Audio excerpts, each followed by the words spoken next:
World Woman Feskadus Adawamlak, Amin. Besma World Woman Feskadus Adawamlak, Amin. Besma World Woman Feskadus Adawamlak, Amin. Good morning, good morning, good morning. Hope everyone is well this day. So I'm going to get straight in, no preamble this morning. Straight in, Exodus 37. Give thanks. Bezalel made the ark of acacia wood. Its length was 2.5 cubits, and its width a cubit and a half, and a cubit and a half of its height. He overlaid it with pure gold inside and outside, and made a moulding of gold for around it. He cast 4 rings of gold for it. It is of 4 feet, 2 rings on one side and 2 rings on its other side. He made poles of acacia wood and overlaid them with gold. He put the poles into the rings on the sides of the ark to bear the ark. He made a mercy seat of pure gold. Its length was 2.5 cubits, and a cubit and a half its width. He made 2 cherubim of gold. He made them of beaten work at the 2 ends of the mercy seat, 1 cherub at one end and 1 cherub at the other end. He made the cherubim of one piece with the mercy seat at the 2 ends. The cherubim spread out their wings above, covering the mercy seat with their wings, with their faces towards one another. The faces of the cherubim were towards the mercy seat. He made the table of acacia wood, the length of 2 cubits, and the width was a cubit, and its height was a cubit and a half. He overlaid it with pure gold, and made a gold moulding around it. He made a border of a hand's width around it, and made a golden moulding on its border around it. He cast 4 rings of gold for it, and put the rings of the 4 corners that were on its 4 feet. The rings were close by the border, the place for the poles to carry the table. He made the poles of acacia wood, and overlaid them with gold to carry the table. He made the vessels which were on the table, its dishes, its spoons, its bowls, and its pitchers, with which to pour out of pure gold. He made the lamp stand out of pure gold. He made the lamp stand of beaten work. Its base, its shaft, its cups, its bud, and its flowers were of one piece with it. There were 6 branches going out on the side. Excuse me. 3 branches of the lamp stand out on its one side, and 3 branches of the lamp out on the other side. 3 cups made like almond blossoms in one branch, and a bud of flower, and 3 cups made like almond blossoms in the other branch, a bud and a flower. So for the 6 branches going out on the lampstand, in the lampstand were 4 cups made like almond blossom, its bud and its flowers, and a bud under 2 branches of one piece with it, and a bud under 2 branches of one piece with it, and a bud under 2 branches of one piece with it, for the 6 branches going out of it. Their bud and their branches were of one piece with it. The whole thing was of one beaten work, and it was with pure gold. He made its 7 lamps, and its snuffers, and its snuff dishes of pure gold. He made it out of a talent of pure gold with its vessels. He made the altar of incense of acacia wood. It was square. Its length was a cubit, and its width a cubit. Its height was 2 cubits. Its horns were one piece with it. He overlaid it with pure gold, its top, its sides around it, and its horns. He made a gold moulding around it. He made 2 golden rings for it under its moulding crown, and its 2 ribs, and its 2 sides, and places the poles with which to carry it. He made the poles of acacia wood, and overlaid them with gold. He made the holy anointing oil, and put incense of sweet spices after the altar of the perfumer. For these few words I give thanks. Excuse me for the coughing there. I should have had a glass of water nearby.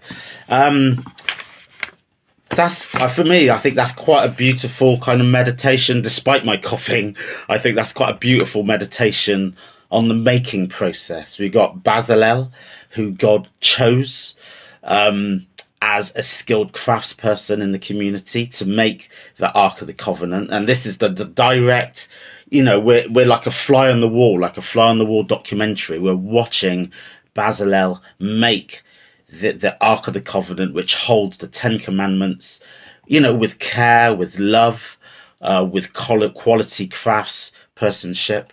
And it really is for me a meditation on the creative process. As someone, I'm an artist, and I teach art and creativity in a university. And we always stress to the students to trust the creative process, but also to remember and document your creative process in your research files and in your sketchbooks, and remember the way that you do things, because they're going to be the ways that you learn. When you understand how you operate as a creative individual, is when you can then reflect back on it and think, oh, okay, yeah, that's what I do, and this is what worked, and this is what didn't work.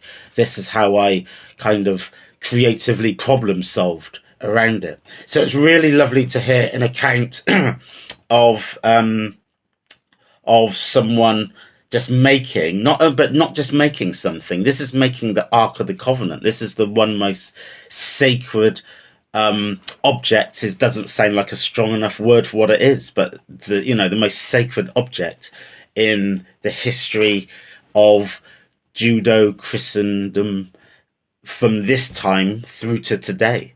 And as I've said many times in these reasonings, the Ark of the Covenant, which they're describing here, now resides in Axum in Ethiopia. And it's a direct connection between scripture and reality, if you like. So yeah, it's a very beautiful meditative chapter for so many reasons. It's the foundation stone of the Ethiopian Orthodox Church, and even the establishment of Judaism and Christianity within Ethiopia. But as I say, I've talked about that a lot as well, but also just thinking about the creative process. I mean, for me, speaking very personally, for me, when I, through Rastafari and through Ethiopian Orthodox Tiwahedo faith, which I got baptized into last year, for me to walk in the path of a faith means it's, as a creative person, it also comes out in my creative practice. And the things I make and the things that I write and the things that I research, even as an academic, it's a part of me. It's not separate. It's not like, oh, this is what I do on a Saturday or a Sunday, and then the rest of my life is, now I'm an academic. Now I'm a creative practice. I'm an artist. I'm a filmmaker. It all joins the dots and consumes. I mean, even the thing I've got in my hand now, this cross, I made this cross. Learned laser etching and carving, and made, and the other one that I hold as well. This wasn't laser etching. This was just me carving. The wood is from Fairfield House, where His Majesty lived.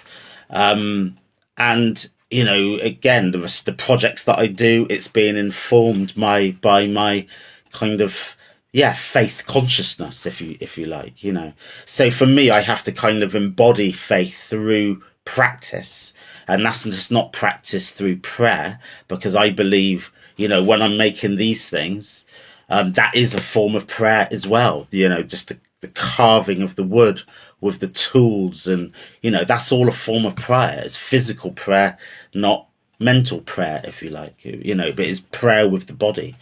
So whether you're drawing a sketch, painting a picture, designing a poster, whatever it is, making a film, if that work is in the sight of the glory of the Most High, which as people of faith, you would want everything to be, even if it's not directly, even if the thing that you're making isn't directly about God, the overall message is something about goodness and people and connection and community, or something with the ethos and the spirit of the goodness at heart, then that is a form of prayer, I believe, So for me, creativity and prayer go hand in hand, and they're not separate things. Players of instruments, musicians, the reggae musicians or the Nyabingi drumming, the players of harps, within the church, the drumming and the chanting and the singing, the choir, that's all part of the creative process, but it's all part of the prayer, all part of the, using your body to make a joyful noise unto the Lord, as it were. So we all come from different traditions. I come from a Caribbean tradition, Barbados tradition, but it's very much a tradition through, reggae. You've got calypso, you've got gospel music. You've got hip hop as well, conscious hip hop. All these different traditions. That if your consciousness on the goodness on the Most High is at the forefront of your mind, then the hip hop song that you make is going to be a form of prayer. It's not going to be about slackness and violence and this, that, and the other. It's going to be about saying something that's useful to the community, that's going to be spreading some form of joy or consciousness or history and light into people's world. So many things are a form of prayer, and you see this in Buddhism, for example, where you've got the Buddhist monks sweeping the grounds around the temple, and they will talk about how the sweeping of the grounds is a form of meditation. For them, is a form of prayer because they're doing it so precisely. So, yeah, just with such full attention that it's not disconnected from their Buddha head, if you like. And we've got the same thing within Christian religion and all other religions that come from it. So yeah, anything that we do in our daily life, just think about it as extensions of our Christ consciousness and extensions of our prayer consciousness. Whatever we do, we're just I can't even describe this. Everything that we do is an extension. So it's very tangible prayer, and it's not this abstract thing. So yeah, I've spoken quite a lot and maybe in slightly abstract ways, but for me, it all comes back to Exodus 37 and this meditation on the creative process and what we do with our hands and our imagination and our creativity and our skill and our education and our learning is all for the glory of God. It's all for the glory of God. All for the glory of God. So yeah, I'll end my reasoning here, but give thanks those that are listening. And I give thanks for this platform and these platforms. I put these onto Instagram, TikTok, and YouTube. And I just put them out there and just hope it lands, really. But as I say, I'm doing this because I wanted to read the Bible. So I give thanks anyone on the journey. So blessed love, have a blessed day, and God willing, more tomorrow. One love.